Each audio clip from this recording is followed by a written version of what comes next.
it's easier to lure people into frivolous things like my relationship, where I went for a holiday, what I'm wearing. That's easier consumption for audiences. I won't sit here and be butthurt that, oh my god, I've shown up at an event and even after doing Mr. and Mrs. Mahi, they're talking about my skirt and not my acting. I don't care for that so much. Mom always told me in order to be a good actor, you must first be an honest person. If anything, I think if she was around today, I would have to help her navigate this world of social media and, the constant media glare. Hi Janhvi, welcome to the Quint. How are you doing? Good, thank you for having me. You know, in the trailer, when we watch it, we see that Rajkummar Rao is such a supportive partner, one that does not only push you to pursue a dream that you don't even know that you have, right? Yeah. So if I had to ask you, in your personal life, who's that support system for you? There have been so many people, Yeah. honestly. Of course, my parents, of course, my friends.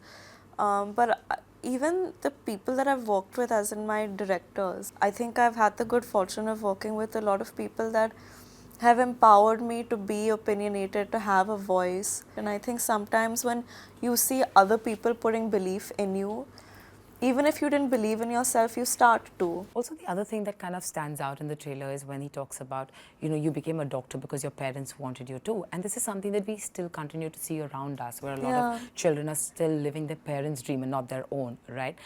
Is this something you would like to tell all the parents and kids out there who are probably doing this?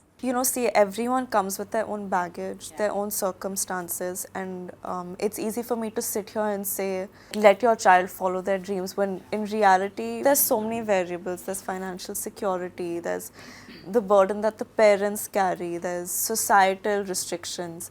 But I think if you can find in yourself the strength to stand by your child and make them believe in themselves, and allow them to recognize correctly what their dream really is and then pursue it, you will have a very happy and fulfilled life. Your child will have a very happy and fulfilled life. I think in a way you might even heal generational trauma.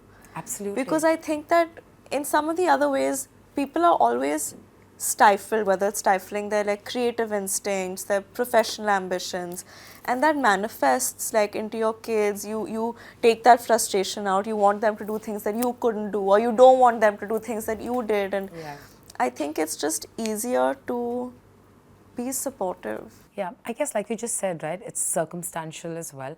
So I guess just having the choice to kind of pursue your own dream is a privilege in itself for all of us sitting here. Yeah. Working with Rajkummar, what's the one thing that kind of stands out for you in him as an actor, as opposed to everyone else you may have worked with? He's always seeking the truth.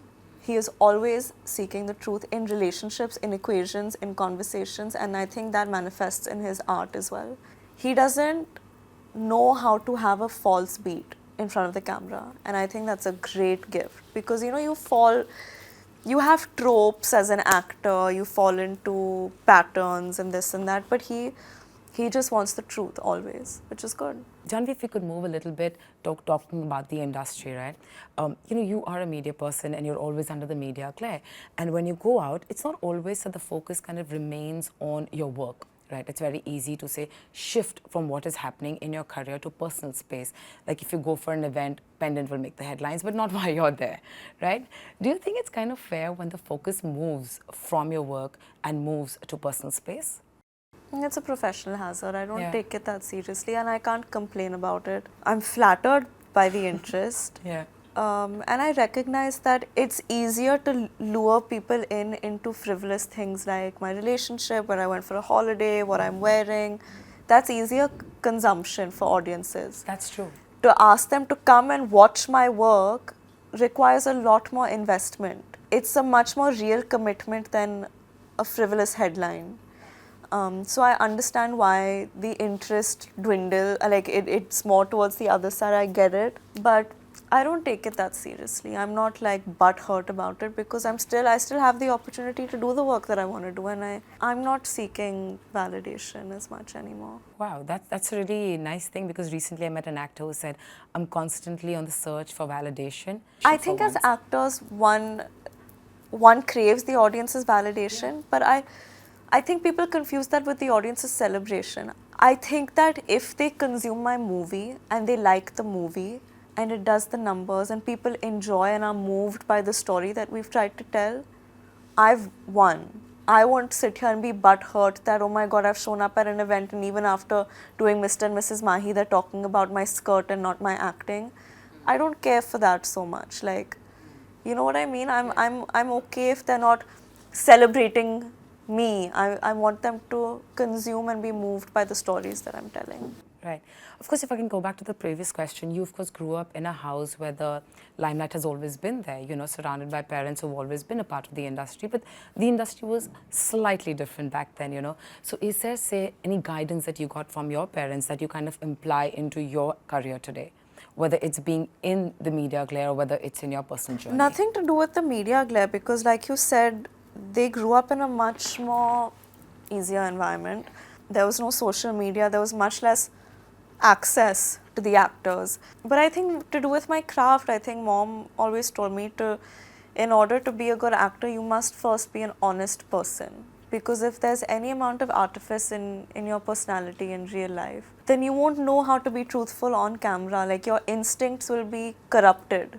So you need to protect your instincts and protect the child in you. So I think that's the most useful advice she could give me and the most helpful as well. But if anything, I think if she was around today, I would have to help her navigate this world of social media and, you know, the constant media glare. And I know I help Dad with it as well sometimes. So. But he's someone who also enjoys it, right? He does enjoy it. But is it easy to kind of imply that advice? Do you find it slightly challenging? Because like you said, the world is so different today.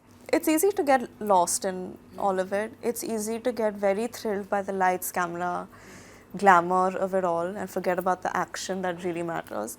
But I think if you're in it for the right reasons, then you know your path. Like if you're in it primarily to be famous, then your choices will be primarily to get famous. You're right. And that'll dictate everything. But if you know what your agenda is and what makes you happiness, then all of your choices will be in accordance to that. Before we go, I would have to ask you about the recent vlog that Ori put about you guys' trip to Tirupati, which I thought was so entertaining. You know, you've been asked this question, what does he do? But that's not the question I'm asking you today. My question to you is, how did you guys become friends and like such close friends? Through Shikhar, actually. Oh, okay, Yeah. okay. Oh, all right, that answers the question. Thank you so much. Thank you.